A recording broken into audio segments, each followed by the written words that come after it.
7자녀를 둔 어머니와 19살의 젊은 여성이 울창한 풀로 뒤덮인 도랑에 버려진 여행 가방 안에서 발견되었습니다.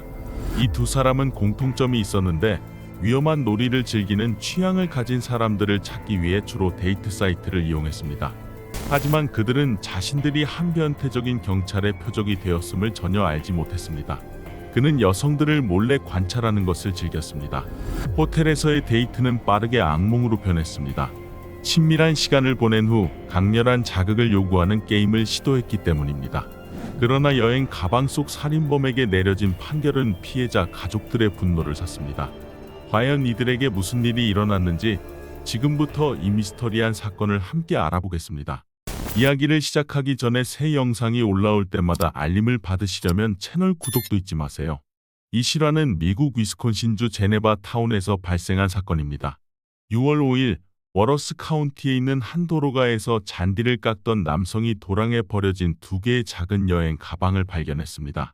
가방이 잔디 깎는데 방해가 되었기에 남성은 가방을 도로 옆으로 옮겨놓고 계속 일을 이어갔습니다.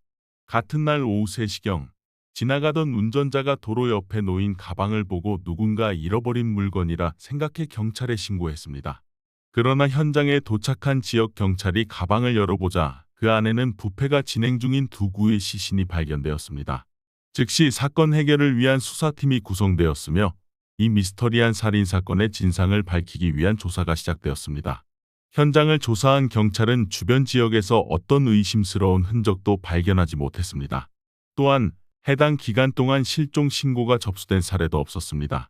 이러한 정황을 바탕으로 수사팀은 범인이 다른 장소에서 범행을 저지른 후 2명의 피해자를 제네바 타운으로 옮겨 유기했을 가능성이 높다고 판단했습니다. 며칠 후 이루어진 부검 결과 2 피해자는 모두 여성이었습니다. 첫 번째 가방에서는 미네소타주 파밍턴 출신의 37세 로라 시몬슨이라는 이름의 피해자가 발견되었습니다. 그녀는 옷을 입지 않은 상태로 발견되었으며 목에는 밧줄이 감겨 있었고 입에는 플라스틱 공이 물려 있었습니다. 두 번째 피해자는 신원이 확인되지 않았으며 검은색 쓰레기 봉투 안에 숨겨져 있었습니다. 그녀의 2 손은 밧줄로 뒤로 묶여 있었습니다. 경찰은 로라가 다른 주 출신이라면 2번째 피해자 역시 지역 주민이 아닐 가능성이 높다고 보았습니다. 파밍턴으로 찾아간 경찰은 피해자의 어머니가 반년 전 실종 신고를 냈으나 아무런 단서를 찾지 못했다는 사실을 알게 되었습니다. 로라는 신경질환 병력이 있었으며 7명의 자녀를 외조부모에게 맡긴 상태였습니다. 그녀가 처음 실종되었을 때 가족들은 그녀가 단순히 도시를 떠난 것으로 생각했으며 2013년 11월 말에야 경찰에 실종 신고를 했습니다. 로라가 마지막으로 목격된 날은 2013년 11월 2일이었으며 이는 그녀가 이미 오래전에 살해되었을 가능성을 시사합니다. 최근 들어 범인이 그녀의 시신을 옮겨 유기한 것으로 보입니다. 경찰은 살인범이 자신의 범행이 발각될 것을 두려워하여 2개의 여행 가방을 다른 곳에 버린 것으로 추정했습니다. 첫 번째 피해자는 신원을 쉽게 확인할 수 있었지만 2번째 피해자의 신원을 밝히는 데에는 많은 어려움이 따랐습니다. 신원을 알 수 없었던 2번째 피해자는 조사팀에 의해 제인 도우라는 이름으로 임시 지칭되었습니다. 사건을 해결하기 위해 위스콘신주 경찰은 상대적으로 많은 정보를 가진 로라의 배경을 먼저 조사하기로 결정했습니다. 로라의 어머니는 딸이 많은 사람들과 관계를 맺지 않았으며 누구와도 갈등을 빚은 적이 없다고 진술했습니다. 로라의 아버지는 그녀가 청소년 시절부터 정신건강 문제를 겪어왔다고 확인했습니다. 2000년대 후반 그녀는 몇 년간의 결혼 생활 끝에 남편과 이혼했고 7명의 자녀 양육권을 잃었습니다. 이혼 후 로라는 부모님과 잠시 함께 살다가 독립해서 혼자 살기 시작했습니다. 그러나 그녀의 삶에서 가장 큰 비극은 2013년 여름에 13세 딸이 갑자기 사망한 일이었습니다. 딸의 죽음으로 인해 그녀는 깊은 슬픔에 빠졌고 이 시기에 그녀는 인터넷에서 더 많은 시간을 보내기 시작했습니다. 경찰은 로라의 집을 수색하면서 그녀의 컴퓨터에서 중요한 단서를 발견했습니다. 컴퓨터 검색 기록을 확인한 결과 로라가 온라인 데이트 그룹에 가입한 것을 발견했습니다. 이 정보로 미루어 보아 그녀는 온라인에서 만난 파트너를 만나러 갔다가 문제가 발생했을 가능성이 있습니다. 이 정보는 곧 로라의 친구에 의해 확인되었습니다. 친구는 로라가 말수가 적고 소통에서 자신감이 부족한 경우가 많았다고 진술했습니다. 이 때문에 그녀는 외모에 신경 쓰지 않아도 되는 온라인 모임에서 사람들과 대화를 나누기 위해 이러한 그룹을 찾았습니다. 친구는 경찰에게 로라가 온라인에서 알게 된 남자를 만났고 실종된 시점에 그와 만났다고 자랑했던 중요한 단서를 제공했습니다. 그 이후로 친구들은 라우라를 한 번도 볼 수 없었습니다. 그녀가 심리적인 안정을 찾기 위해 다른 곳으로 이사 갔다고 생각한 친구들은 그녀의 행방을 더 이상 파악하려 하지 않았습니다. 라우라의 친구로부터 단서를 얻었지만 그녀가 만났던 남성을 찾아내는 것은 결코 쉬운 일이 아니었습니다.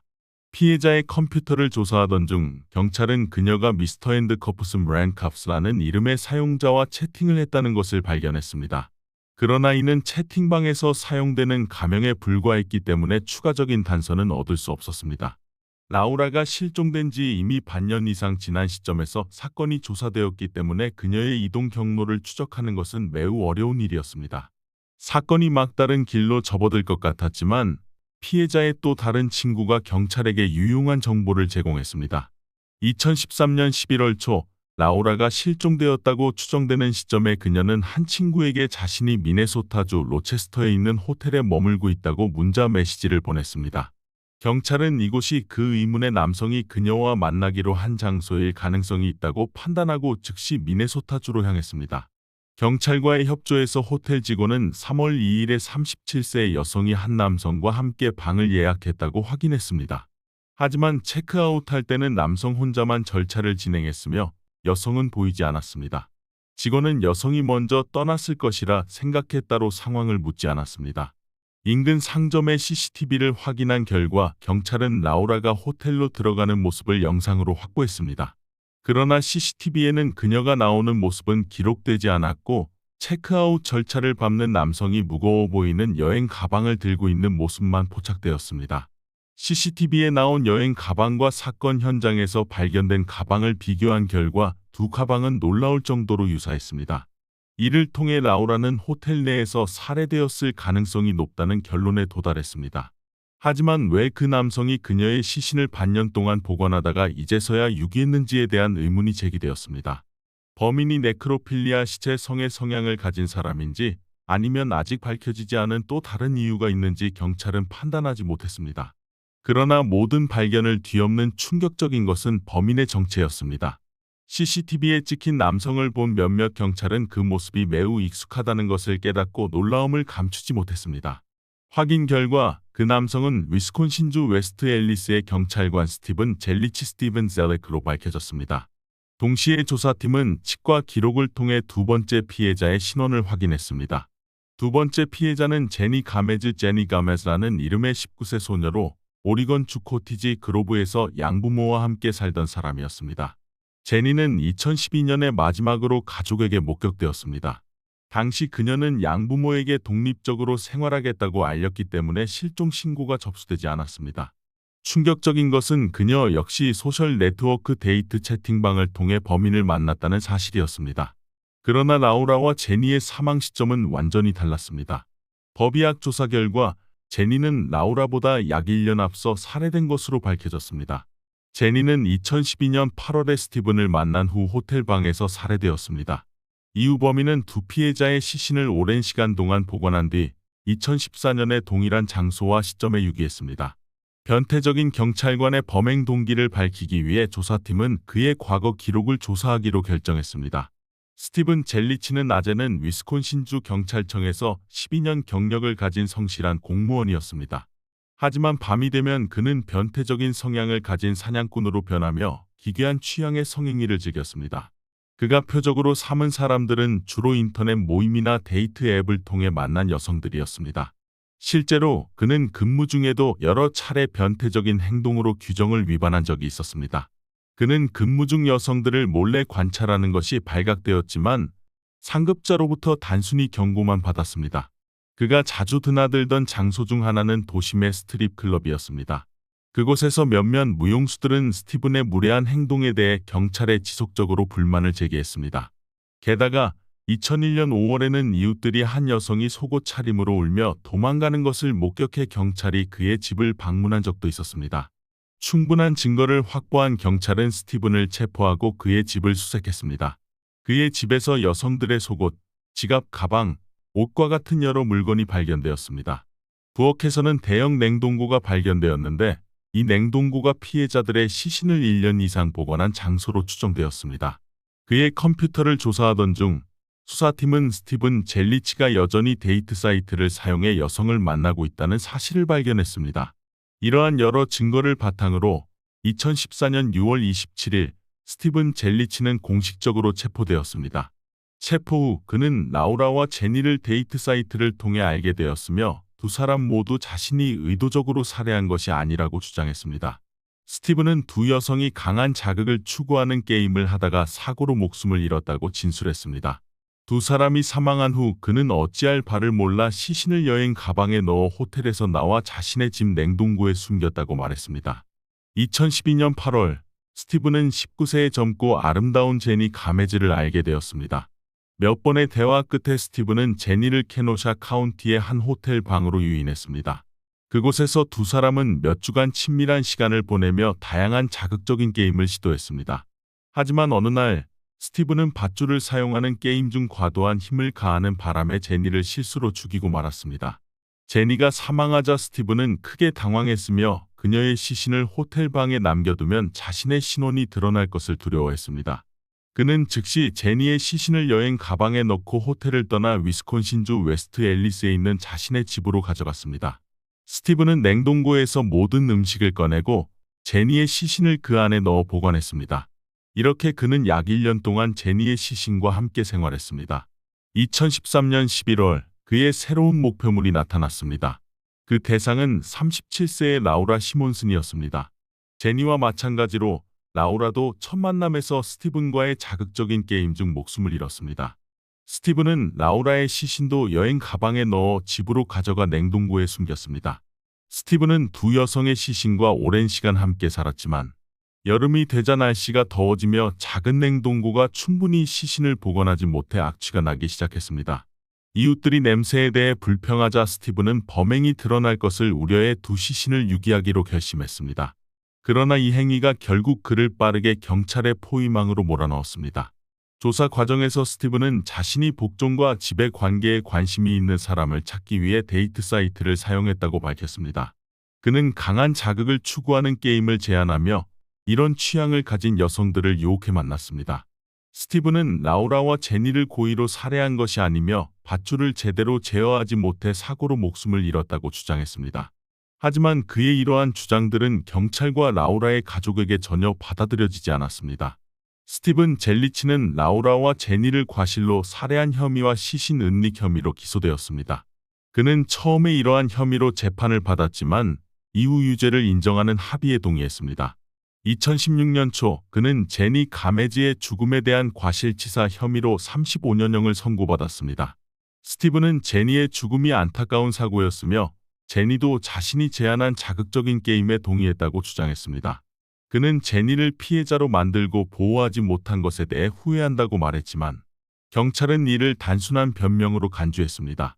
경찰은 스티븐이 실제로 약한 여성들을 목표로 삼는 포식자에 불과하다고 판단했습니다. 35년형은 제니 사건에 대한 형벌에 불과하며 그는 라우라 시몬슨 사건에 대해서도 추가로 재판을 받아야 했습니다.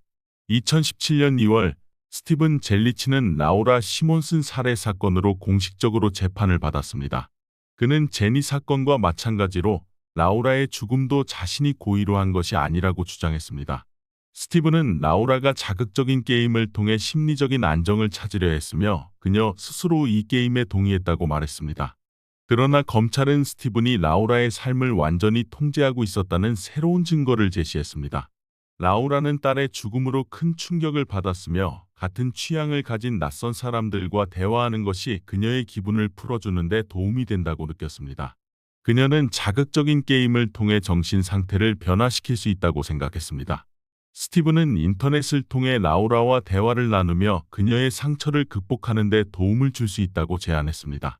라우라는 그의 제안의 매력을 느끼고 새로운 삶을 시작하겠다는 계획을 세우기 시작했습니다. 그러나 스티븐은 몇 가지 조건을 내세웠습니다. 그는 라우라에게 모든 소지품을 팔고 재산을 정리하며 소셜미디어 계정을 삭제할 것을 요구했습니다. 라우라는 스티븐의 요구에 응했으며 이는 스티븐이 그녀를 통제 가능한 순종적인 노예로 만들려는 계획의 일환이었습니다. 라우라는 한때 스티븐에게 지금의 삶에서 완전히 벗어나 사라질 수 있을까요? 라고 물어본 적이 있었습니다. 2013년 11월 2일 아침, 라우라는 어머니에게 메모를 남기고 다른 곳으로 이주하기로 결심했습니다. 그녀는 차를 팔 사람을 찾지 못해 자신의 차를 어머니 집 앞에 두고 스티븐이 기다리고 있던 차에 올랐습니다. 라우라는 스티븐과 함께 위스콘신주 웨스트 앨리스에서 새 삶을 시작할 것을 기대하며 설렜습니다. 하지만 그녀는 그가 함께 살려는 의도가 없다는 사실을 전혀 알지 못했습니다. 스티븐은 라우라를 집으로 데려가면 냉동고 안에 있는 제니의 시신을 발견할 것을 알았기에 이를 피하려 했습니다. 그는 긴 운전을 핑계로 호텔에 들르기로 했습니다. 두 사람은 미네소타주 로체스터에 있는 마이클 호텔 스위트룸에 투숙했습니다. 라우라는 체크인과 현금 결제를 맡았습니다. 호텔 접수 직원인 크리스티는 그녀의 슬픈 표정과 걱정 가득한 눈빛이 인상적이었다고 회상했습니다. 라우라는 미소조차 짓지 않았습니다. 크리스티는 라우라가 문제가 있어 보인다고 느꼈지만 자신이 그녀를 마지막으로 살아있는 모습으로 본 사람이 될 것이라고는 전혀 상상하지 못했습니다. 친밀한 시간을 보낸 후 스티븐은 다시 강한 자극을 추구하며 밧줄을 사용한 게임을 제안했습니다. 이는 제니가 죽음을 맞이했던 상황과 동일하게 진행되었습니다. 검찰은 스티븐이 라우라의 목에 밧줄을 사용할 경우 치명적인 사고가 발생할 수 있다는 사실을 알면서도 이를 강행했다고 주장했습니다. 따라서 검찰은 스티븐의 행동이 라우라를 우발적으로 죽게 만든 것이 아니라 고의적 살해라고 결론지었습니다. 검찰은 스티븐 젤리치를 취약한 여성들을 노리는 포식자로 묘사했습니다. 반면 스티븐의 변호인은 이번 사건이 단순한 사고였으며 두 피해자 모두 그의 제안을 동의했다고 주장했습니다. 수사팀은 스티븐이 2014년 6월 여행 가방 속 시신이 발견되었을 당시 자신과 함께 살 영구적인 노예를 찾고 있었다는 온라인 기록을 발견했습니다. 이는 그가 전혀 뉘우치지 않았으며 새로운 피해자를 찾을 의도를 계속 가지고 있었음을 보여줍니다. 검찰이 제시한 증거에 맞서 스티븐은 자신의 죄를 인정하며 사이먼슨 가족에게 더 이상의 고통을 주지 않겠다고 말했습니다.